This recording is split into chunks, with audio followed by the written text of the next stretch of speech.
Hello दोस्तों, तो कैसे हैं आप सब लोग और कैसे चल रही है आप लोगों की पढ़ाई। तो आप लोगों को पता ही है कि आरपीएफ कांस्टेबल के एग्ज़ाम चल रहे हैं और मेरा एग्ज़ाम भी हो गया क्योंकि मेरा जो एग्ज़ाम था वो 7 मार्च की थर्ड शिफ्ट में था गाज़ियाबाद में। और मैं अपना एग्ज़ाम मैंने दे लिया है। थोड़ी मेरी तबीयत ठीक नहीं थी तो इसलिए मैं वीडियो नहीं बना पाई थी, लेकिन जब मैंने आप लोगों के कमेंट बहुत सारे देखे ना, तो फिर मैंने सोचा कि हाँ, वीडियो बनानी चाहिए आप लोगों के लिए, क्योंकि काफ़ी सारे स्टूडेंट्स या काफ़ी सारी लड़कियाँ भी पूछ रहे थे कि दीदी बना दीजिए जीके जीएस की वीडियो, हमारा एग्ज़ाम 9 को है या 10 को है, 11 को है, ऐसे बोल रहे थे। तो इसलिए मैं जीके जीएस की वीडियो बना रही हूँ। तो आप लोगों को मैं इस वीडियो में बहुत इंपॉर्टेंट क्वेश्चन बताने वाली हूँ जो मेरी शिफ्ट में आए थे और आगे आने वाली शिफ्ट में भी आने वाले हैं। एग्जाम का रिव्यू बिल्कुल मत छोड़िए। अगर आप लोगों का एग्जाम है तो तीनों शिफ्ट का रिव्यू जरूर देखिए क्योंकि उससे क्वेश्चन बन रहे हैं। फिलहाल हम यहाँ पे बात करने वाले हैं जीके जीएस की। तो अभी मैं आप लोगों को जीके जीएस के बारे में बता देती हूँ। मैं सिर्फ अपनी शिफ्ट के बारे में बताऊंगी, आप लोग इससे आइडिया ले सकते हैं कि कहाँ कहाँ से क्वेश्चन बन रहे हैं। मेरे शिफ्ट में 4-4-5 क्वेश्चन बने हैं एक एक टॉपिक से, और जो ज्यादा इंपॉर्टेंट टॉपिक है वो मैं आप लोगों को बता ही दूंगी, आप लोग करके जरूर जाना। तो मैंने अपने टॉपिक लिख लिए हैं, मैं आप लोगों को एक बार बता देती हूँ इसमें कौन कौन से टॉपिक मेरे एग्जाम में आए थे। सबसे पहले आप लोगों को क्या करना है, 1857 की जो क्रांति है ना उसको पूरा अच्छे से, क्योंकि जितने क्वेश्चन इसमें से आसान बन रहे थे ना ऊपर ऊपर से वो बन चुके हैं।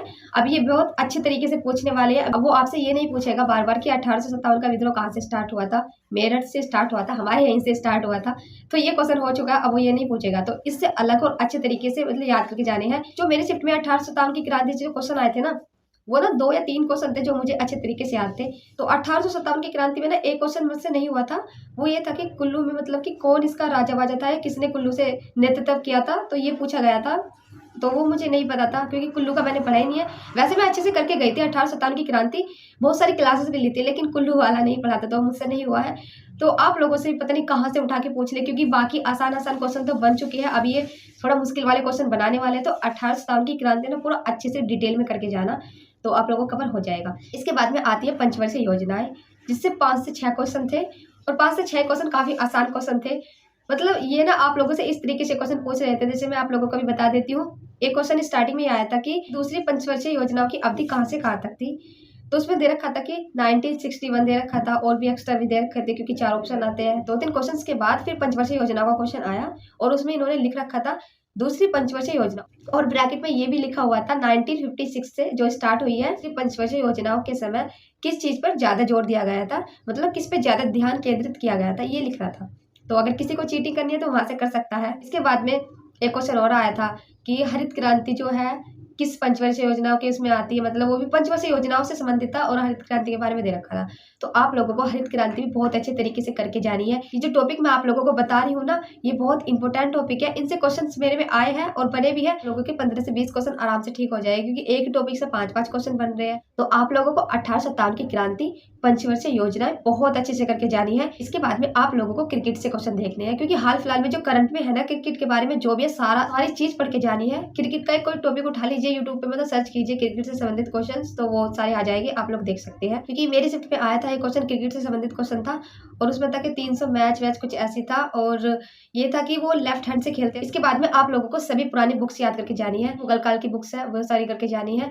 अशोक के समय जो भी बुक्स है, या कोई व्यक्ति अगर आया था या कोई यहाँ से गया था उसने बुक लिखी है, जैसे कि हरिसेन, हेनसांग, जो बाहर से विदेशी यात्रा पे आए थे ना, तो उनकी बुक्स सब अच्छे से रट के जाना, याद करके जाना। मेरे इसमें जो आई थी वो आई थी विशाख दत्त की, कौन सी बुक है, जो कि मुद्रा राक्षस करके है। तो मेरे इसमें ये आई थी और मुझे याद भी थी ये, तो मैंने लगा दी। बाकी आपके इसमें आ सकते हैं गुलामगिरी आ सकती है या अबुल फजल की आ सकती है, तो आप लोग उनको जरूर करके जाना, जो मौर्य वंश से संबंधित है या मुगल काल से संबंधित है। इस तरह की बुक्स पूछे जा रही है या महात्मा गांधी से संबंधित है पुरानी बुक्स, वो आप लोग करके जाना। एक बुक्स नहीं भी थी लेकिन वो मुझे याद नहीं थी, लेकिन हाँ ये तो याद थी। इसके बाद में आप लोगों को मौर्य साम्राज्य बहुत अच्छे से करके जाना है, अंदर तक डीपली पढ़ के जाना है, ये भी नहीं छोड़ना। और नेक्स्ट आ जाता है जनसंख्या। मेरे इसमें जनसंख्या का पूछा था, वो मुझे याद नहीं था, कुछ रेट वेट दे रखी थी ऐसे, तो वो मुझे पूरा डीपली था ना तो याद नहीं था। बाकी आप लोग प्लीज अच्छे से और डीपली करके जाना। जनसंख्या टॉपिक कोई इतना बड़ा टॉपिक नहीं है। अगर आप नवीन शर्मा सर की कोई क्लास लेना चाहते हैं ना, उन्होंने एक क्लास करा रखी है जनसंख्या की, नवीन शर्मा सर ने सारे टॉपिक कवर कर रखे हैं, कुछ भी नहीं छूटेगा, तो आप लोग वहां से अच्छे से करके जाना। इसके बाद में समुद्रगुप्त के दरबारी कवि से एक क्वेश्चन आया था जो कि हरिसेन थे। जनजाति से क्वेश्चन आया था जो कि अरुणाचल प्रदेश की जनजाति थी, ये मेरे याद नहीं थी, तो आप लोग एक बार देख के चले जाना, उत्तर प्रदेश की जनजाति देख के चले जाना, या और भी असम, मेघालय, मतलब जितने भी आप लोग दिख सकते हो करके चले जाना। तो अरुणाचल प्रदेश की जनजाति से क्वेश्चन आया था, ये नहीं लगा पाई थी क्योंकि मेरे याद नहीं था, तो ये छोड़ दिया था मैंने। इसके बाद में मोदी जी ने वंदे भारत ट्रेन मतलब कब से और कहाँ से चलाई थी, ऐसा कुछ पूछा गया था। तो इसमें ऑप्शन गुजरात दे रखा था और भी ऑप्शन दे रखे थे। एक गुजरात था, हरियाणा था, शायद पंजाब भी था। तो ये मैंने गुजरात ही लगाया और तो मैंने लगाया नहीं था क्योंकि मेरे याद नहीं था। मुझे लगा था कि गुजरात हो सकता है, मैंने गुजरात लगाया, पता नहीं सही है गलत है। इसके बाद आया था गरीबी हटाओ का नारा किस पंचवर्षीय योजना में दिया गया था, तो ये भी कर दिया था। संविधान संशोधन से क्वेश्चन आ रहे हैं और आगे भी आते रहेंगे, तो आप लोग संविधान संशोधन को अच्छे से करके जाइए। मेरे में जो क्वेश्चन बने थे वो 42वें संविधान संशोधन से 2 क्वेश्चन बने थे।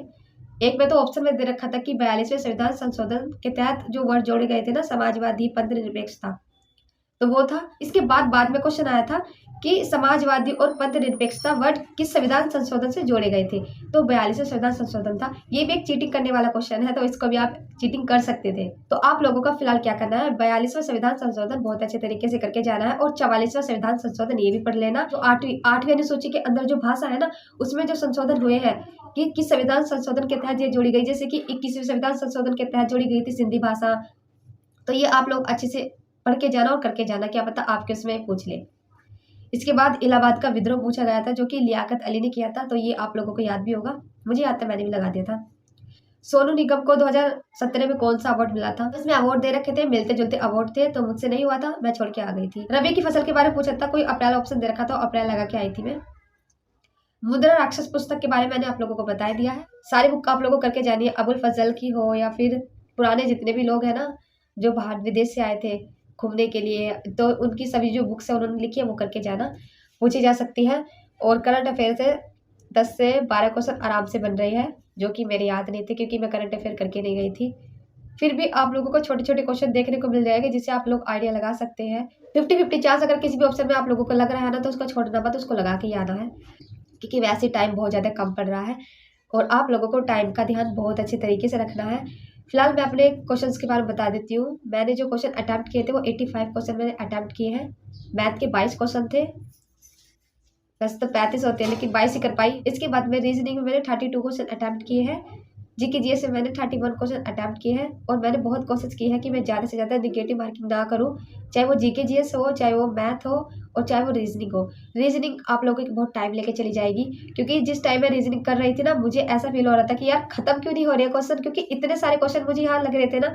ये भी हो गया, एक्स्ट्रा क्वेश्चन आ जाए थे रीजनिंग के, मुझे लगा कि हाँ तो सारे क्वेश्चन रीजनिंग के ही है। बाकी आप लोग में से बहुत सारे स्टूडेंट कमेंट करके पूछ रहे थे कि नहीं जीके जीएस लास्ट में क्यों रखनी है, जीके जीएस ये है वो है, तो भी आपका मन, आप जैसे रख लो, चाहे आप जीके जीएस फर्स्ट में रख लो या आप जीके जीएस बीच में रख लो, आपकी मर्जी है। मैं सिर्फ आपको अपने बारे में बता रही थी कि हाँ अगर आप इस तरीके से रख सकते हो तो बहुत अच्छा रहेगा, पहले रीजनिंग फिर मैथ और फिर जीके जीएस।